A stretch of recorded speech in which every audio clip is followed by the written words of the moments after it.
klaim ini disetujui untuk bisa dicairkan, nah ini duitnya cairnya ke pihak bank dulu.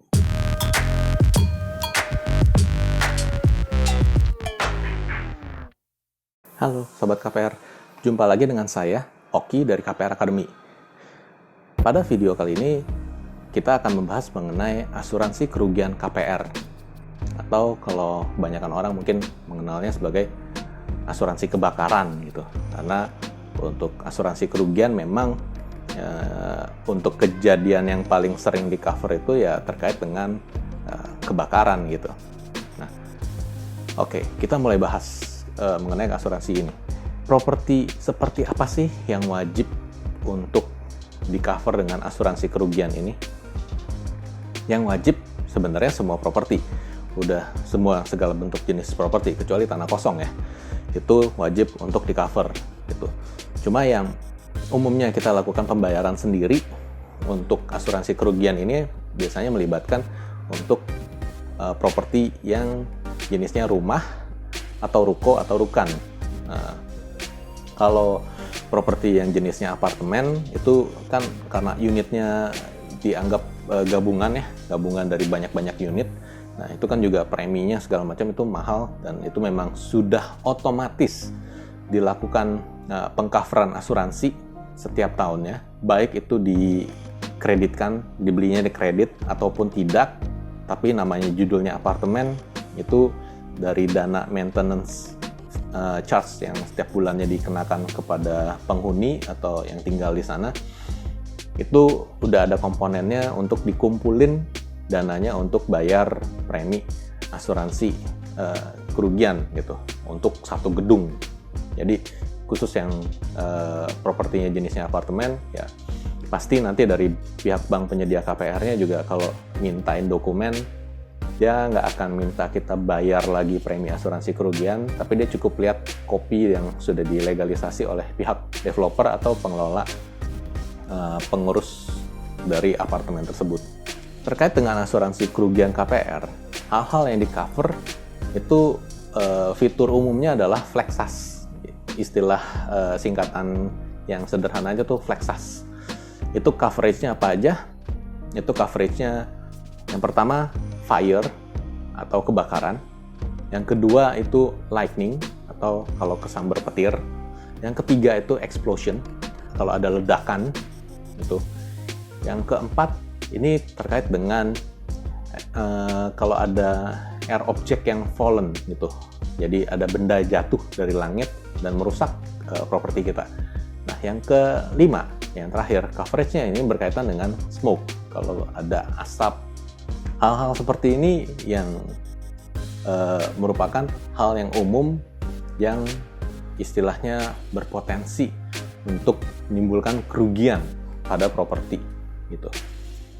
Nah, terus kalau kayak gitu untuk gempa bumi, kalau misalnya gara-gara gempa sampai ambruk atau gimana, atau gara-gara banjir itu sampai kerendam sampai satu lantai atau bagaimana itu sampai banyak yang rusak, alat-alat listrik segala macam, itu bagaimana dong?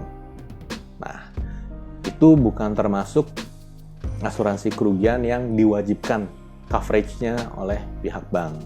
Jadi generiknya ya yang tadi itu soal Flexas gitu, karena coverage Flexas ini ya sudah sangat umum terkait dengan resiko yang paling mungkin terjadi.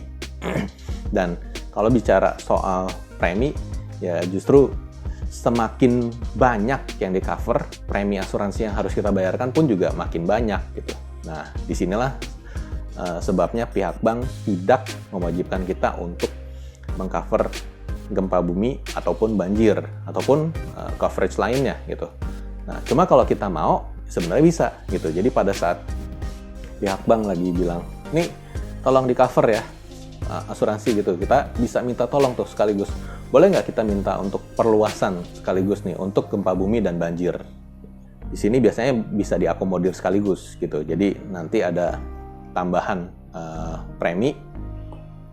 Cuma perlu diingat ya, bahwa yang judulnya asuransi kerugian KPR ini pada saat kita ambil di awal, itu kita bayar preminya nggak setahun-setahun loh gitu. Jadi kita bayar preminya langsung sekaligus sampai dengan waktu KPR kita lunas. Jadi kalau misalnya kita ngambil 10 tahun, ya berarti kita bayar preminya untuk 10 tahun sekaligus. Kalau kita ngambilnya 20 tahun, bayar preminya buat 20 tahun sekaligus gitu. Jadi di sini yang makanya bank tidak mau terlalu memberatkan pihak konsumen atau calon debitur untuk coverage asuransi kerugian yang benar-benar luas gitu. Itu. Terus kalau kayak gitu, kalau misalnya nih sampai kejadian, nah, kira-kira proses klaimnya bagaimana? Nah, proses klaimnya itu pada saat setelah terjadi kejadian, kita mesti ingat pertama kali adalah kita harus lapor pihak bank gitu.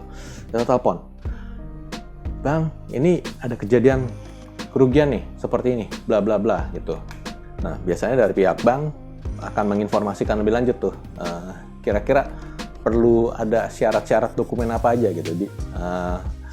Biasanya untuk syarat-syarat dokumen ini atau kopi polis asuransinya, biasanya sih kita juga udah dikasih sih sama pihak bank. Biasanya pas akad itu ada salinannya, atau sekitar seminggu atau 2 minggu setelah akad itu, akad KPR ya, itu ada dokumen yang dikirimkan ke kita, itu biasanya salinan dari kopi polis asuransi kerugiannya gitu. Nah, kita bisa lihat perlu syarat dokumen apa aja, kita bisa penuhi di situ. Atau kalau misalnya memang kita nggak sempat nyari atau memang misalnya itu hilang atau bagaimana, ya kita bisa hubungi dari pihak bank. Nanti pihak bank yang akan bantu, oh dokumennya perlu apa aja, nanti dia akan bantu. Kita sudah lengkapi dokumennya, kita kirim ke pihak bank. Kenapa kirim ke pihak bank? Karena ngeklaimnya juga kudu lewat bank. Nah, nanti pihak bank yang akan lakukan koordinasi lebih lanjut dengan pihak asuransi. Nah, dari pihak asuransi biasanya juga akan ada semacam inspeksi lah gitu, inspeksi untuk melihat ke lokasi, kira-kira ini apakah ada kesengajaan atau bagaimana gitu. Nah, intinya ada hal-hal yang perlu mereka periksa lebih lanjut, dan setelah nanti ujungnya klaim ini disetujui untuk bisa dicairkan, nah ini duitnya cairnya ke pihak bank dulu. Loh kok kenapa ke pihak bank? Kan yang rugi kita gitu kan. Kita kan juga pengen cepet-cepet langsung ngebangun gitu.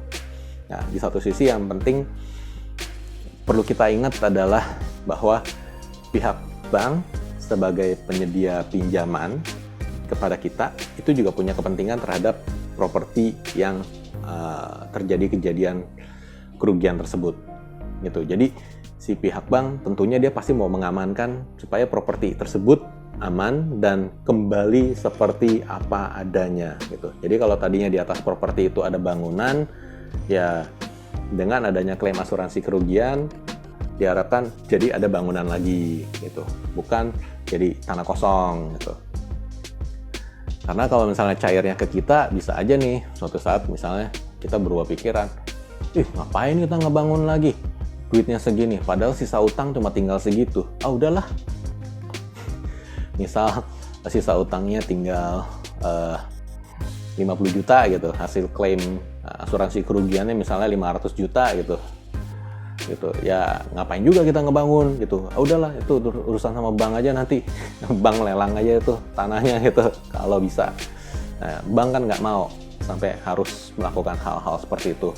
Jadinya bank memastikan pada saat terjadinya kerugian, asuransi kerugian tersebut dananya digunakan untuk mengembalikan kondisi properti kita menjadi seperti semula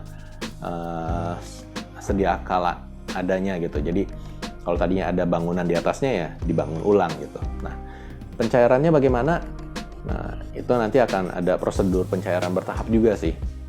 Tapi ada beberapa bank yang mungkin agak lebih longgar. Jadi sepanjang sudah ada perjanjian kerjasama dengan kontraktor gitu untuk membangun ulang dan bla bla bla. Nah, itu bisa jadi ada yang langsung melakukan pembayaran ke kontraktornya gitu dalam jumlah besar gitu.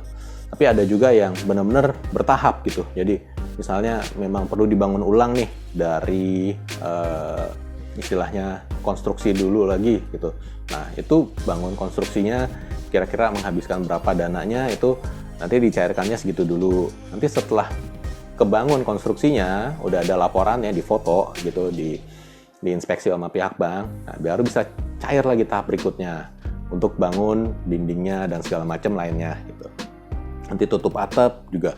Oh ya, nanti setelah tutup atap kira-kira butuh dana berapa lagi nih untuk bisa beres, bisa finishing gitu. Nah, itu nanti cair lagi gitu. Nah, itu benar-benar dikawal gitu. Tapi nggak semua bank seperti itu. Ada juga yang memiliki kebijakan yang lebih longgar. Nah, tapi tentunya untuk uang pencairan asuransi kerugian itu biasanya sih cairnya dilakukan secara bertahap. Oke, demikian informasi yang kita bisa share kali ini tentang asuransi kerugian KPR. Ya semoga nggak sampai kejadian, amit-amit, kita doakan semoga aman-aman selalu. Dan kalau teman-teman suka dengan video ini dan merasa informasi yang dibagikan di dalam video ini adalah informasi yang penting, jangan lupa untuk klik subscribe dan klik tanda lonceng supaya nanti kalau tim KPR Academy ada upload informasi yang baru, teman-teman bisa segera terupdate dan bisa mendapat manfaat darinya. Demikian untuk episode kali ini, sampai jumpa di episode berikutnya. Bye.